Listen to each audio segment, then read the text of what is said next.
Hello everyone, glad to have you on the program Beyond 100 Days. I am Abosede Adeniradwemi. Join the conversation on X using the hashtag Beyond 100 Days and remember to tag TVC News NG. Let's begin from the courts.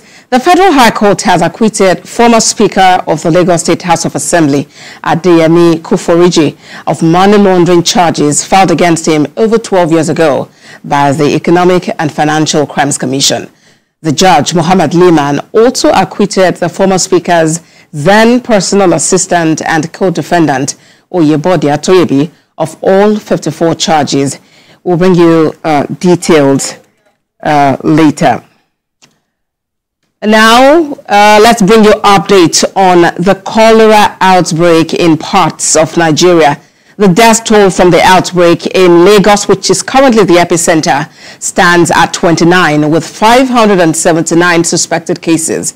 The Commissioner for Health in Lagos, Ikenga, while giving an update on the outbreak, noted that out of the 579 suspected cases, 43 cases have been confirmed so far across the 20 local government areas in Lagos.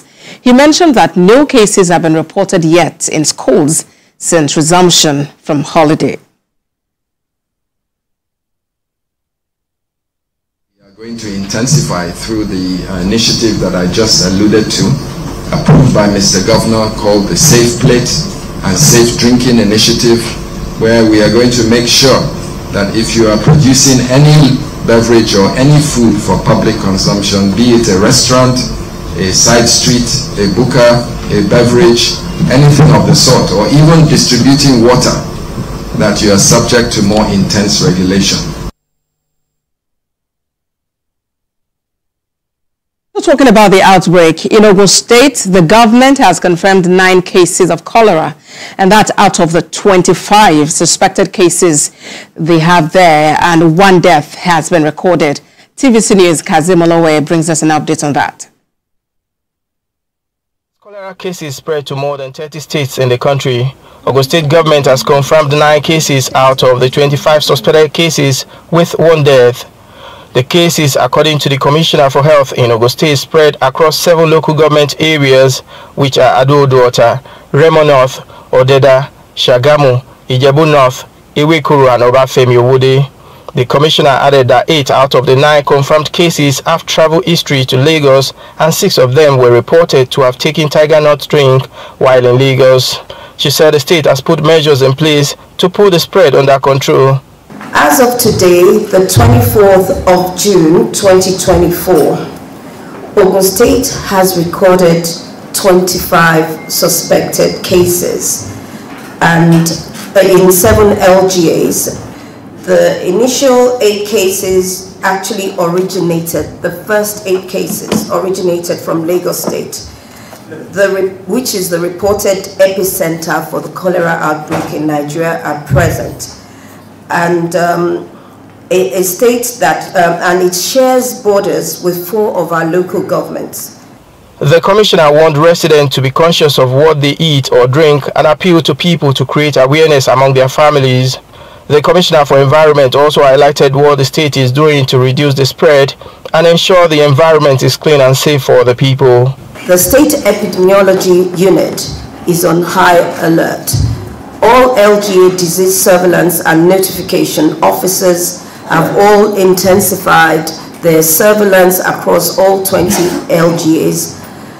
Our private health facilities and citizens have been sensitized to heighten their index of suspicion and report any suspicious case immediately. We are all out now checking boreholes and water supply, for especially those who are into commercial use of this water supply, and they can distribute this problem easily if they are extracting water.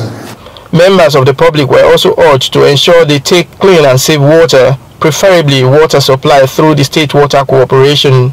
They want school administrators to monitor their learners and ensure they screen whatever the vendors sell to them. Kazim Olowe, TVC News, Abeokuta. Now to our discussion in River State. Some supporters loyal to Minister of the FCT Nyesom Wike are demanding that police maintains barricade of local government secretariats across the state. The protesters are supporting the police decision for both parties in the dispute to wait for the outcome of the case in court. While organized labor, which had earlier called off their protest over security concerns, wants the police to vacate the secretariat and give workers access. We have details in this report. Protesters marched from Azikiwe Road to Port Harcourt City Local Government Secretariat, but fierce-looking police officers prevented them from reaching the gate. For them, the police took the right decision to bar all access to the complex until the Court of Appeal gives its verdict on whether the elected chairman should continue in office. They had asked us to stay clear from the council premises. We are staying clear, and they shouldn't allow any other person to gain entrance there. If not, we are resolute, we are also going to gain entrance there. And you know that won't be nice for all of us. So that's our message to them. They should keep to their word. They have said everybody should stay clear from the council premises. They should keep to their word. Police is there to guide, to make us to have peace and to secure our properties also. So we want them to stay. We will have come, we the women have come to say that police should stay until the court decides otherwise. Crowd also gathered in Obiakpo local government area to call on the police not to bow to pressure to vacate the council. We are supporting what the police is doing. The matters are already in court. Why the desperation? Why not to wait until the court of competent jurisdiction takes its position? Where are you hurrying to? Taking actions that likely will destroy lives and properties? We are saying no to that. A similar protest also held in Asari Toro local government area. I came here with the people of good people of Asaga. You see the peaceful protest. You can see here nobody is fighting, nobody. We just dropped a letter to the commission through the DPO to the commissioner to the IG. That's what we do. And from here now, why people will go back to their various houses. Akukutoro local government area was not left out in the demand for police to keep the council secretariat under lock and key. Top political leaders also led the protest in Emoha local government area. The wave of demonstrations swept across the 23 local government areas, even though organized labor called off their counter-protest due to security concerns. Labor's demands have not changed. They want the police to end the barricade of the secretariats and give staff access to continue with their legitimate duties. Now, Publicity Secretary of the APC Caretaker Committee in Rivers State, Chibike Ikenga, joins me on the program. Good to have you join us today. Thank you for having me. All right, let's begin with the protest that held in different parts of Rivers State earlier today. Well, they are calling on police to actually maintain barricades at the local government secretariat. Are you in support of those who protested today?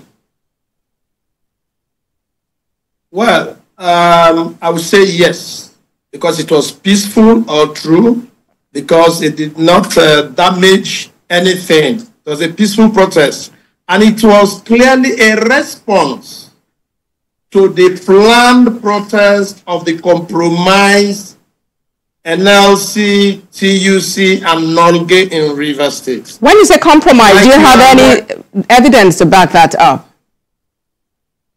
Clearly, it is also public knowledge that Nolge made nominations to the illegal caretaker committee constituted by the governor a few days ago across the 21 local government areas, wherein Nolge staff and members of their union were copiously announced as members of the caretaker committees across the state, which shows that they are partisan, they have compromised, and that is our stand. But do you realize that that protest could have actually turned violent? No, it was a response because Nolge, through or in collaboration with NLC and TUC, did make promises threats that they were going to stop the police from barricading the council. And what is police doing there? Police is trying to maintain law and order.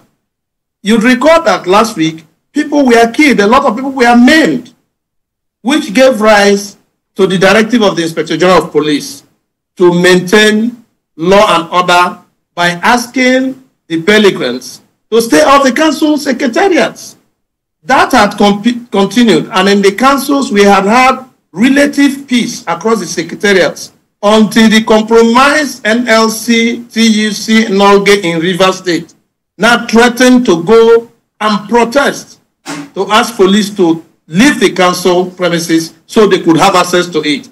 They are compromised, they are partisan, they belong to the group that support the governor and everything that he does. So it was on the basis of that, that those who disagree with them said they were going to protest in support of police maintenance of law and order to guarantee tranquility and peace. Within the period, they are awaiting a decision one way or the other from the courts. I hear you, Mr. Ikenga, but also on Sunday we know that organized labor actually addressed the press and they spoke about the fact that that protest was being suspended for security reasons. Let's look at, this matter from another angle. What do you think about people who are accusing the police in Rivers State of being one-sided? Well, I don't know who is accusing police of being one-sided. What I know is that police have been fairly neutral. They have not arrested anybody from either of the sides. The police had ensured that none of the sides had access to the secretariat. So if the police continues to do so, nobody will accuse police of being one-sided. That is a fact. And we know that the local government chairman, or call them former local government chairman now, insists that they are in office and there is, they have something to support their stay there. But don't you think it's okay, really, to call them former local government chairman, considering the law only made provision for 3 years, which has now elapsed on the 17th of June? Also take note that there's another law which extended their tenure, which is subject of litigation. So everyone is awaiting the decision of a superior court to this effect. So whichever way they take the decision, a decision will be made. And once that decision is made, alignments will begin to take place. All right, Mr. Ikenga, we'll be back with you in a moment. We need to take a break now. And after that break, the conversation would continue. Please stay with us on the program. Do solemnly swear.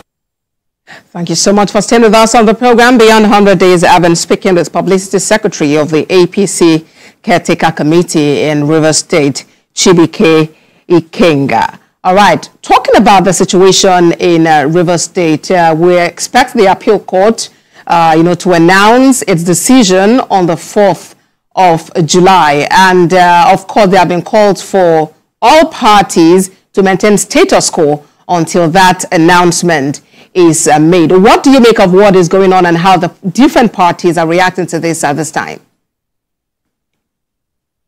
Yeah, I think that it's unfortunate, rather unfortunate that after the court had said that status quo be maintained, the governor was impatient. He took decisions that tampered with the rest. That's why you have all this round of, another round of this crisis we have in Rivers State. Had the governor hearkened to that decision, that order made by Court of Appeal, he would not have gone ahead to announce that the tenure of the local government chairman had expired.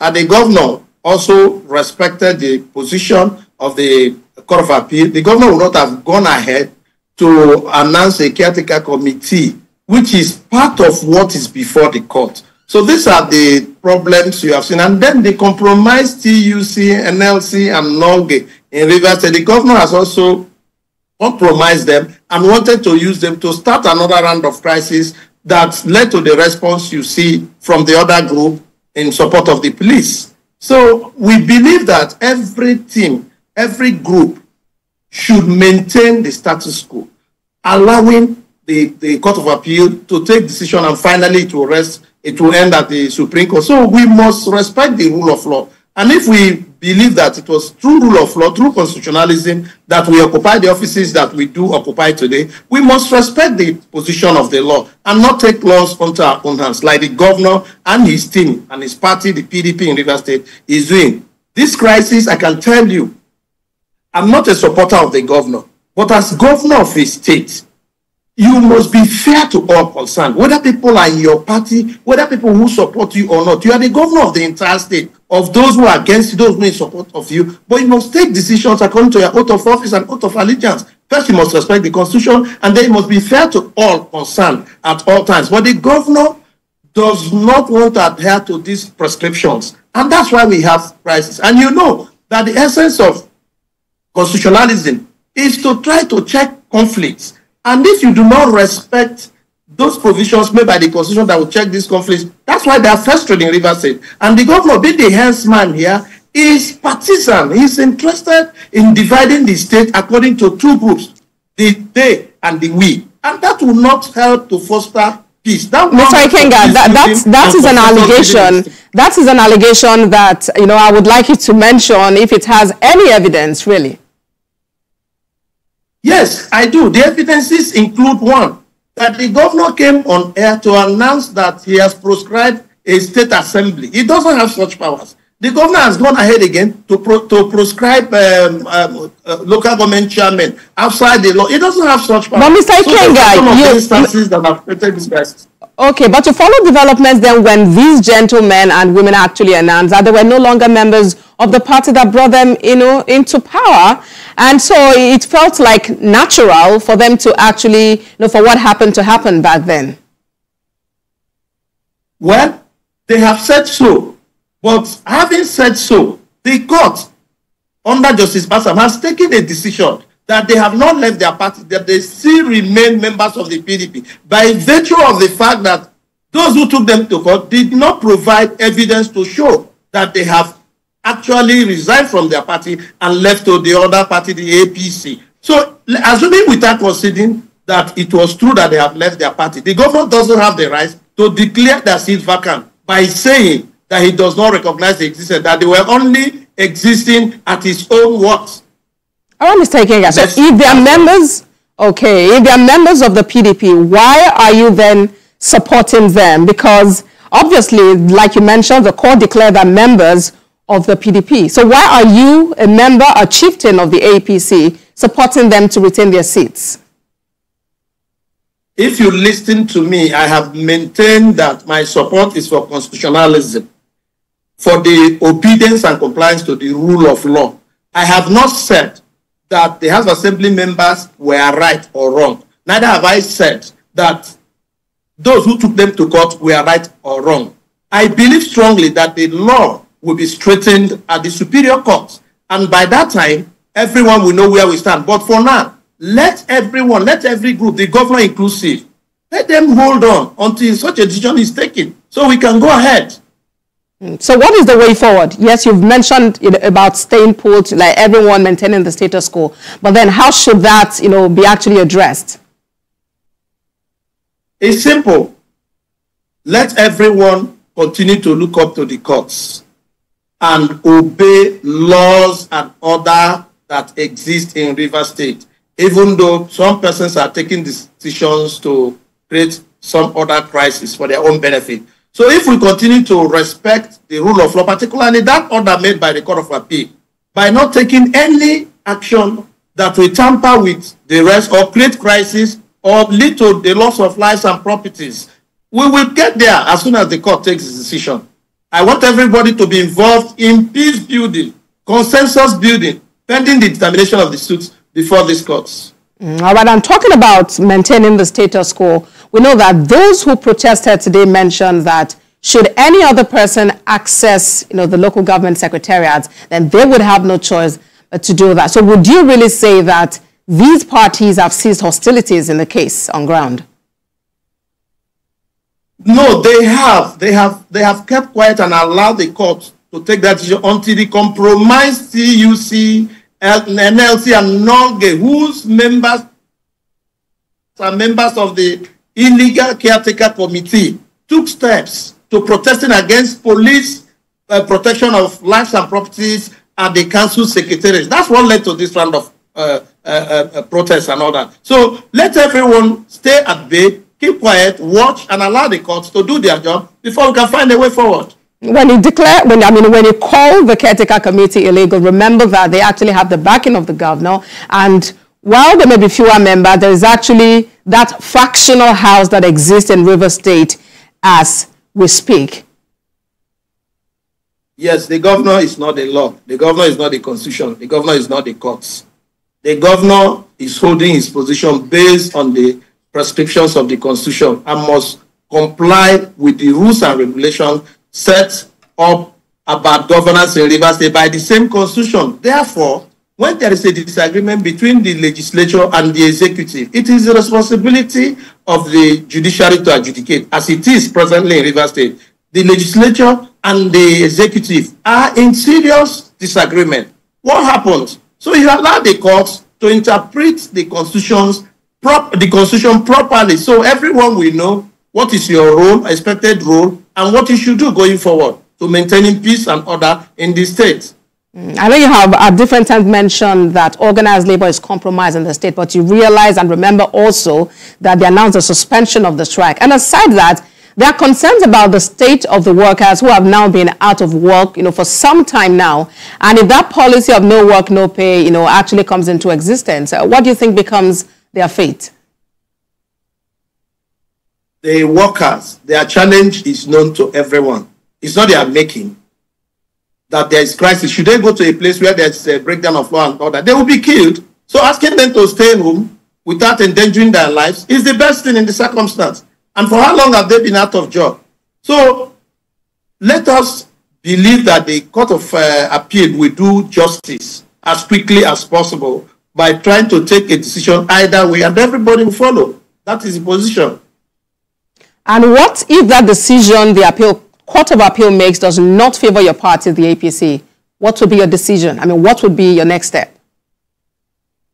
You heard me say the Court of Appeal will take decision either way. And once that decision is taken, any of the groups may take decision to go upstairs finally to the Supreme Court. And then when the Supreme Court takes the final decision, then that's the end of it. Everybody must queue, whichever way the decision is taken. So you're saying here that whatever the court says is what you and your party will abide by? We are respecters of law. We do not disobey laws. We comply with laws. We comply with agreements. We comply with decisions made in good judgment, in fairness. After fair hearing, we apply. We support. We cherish it as a party, and we are willing to do so. Once the final decision is taken, either way, we are good to go. All right, then. Thank you so much for making that, expressing towards your perspectives today. Publicity Secretary, APC Caretaker Committee in Rivers State, Chibuike Ikenga. Thank you so much for talking to us. Thank you for having me. Well, that's our program today. We thank you very much for being a part of it. Do watch a repeat broadcast at midnight and at 6 a.m. I am Abosede Adeniradremi. Bye for now.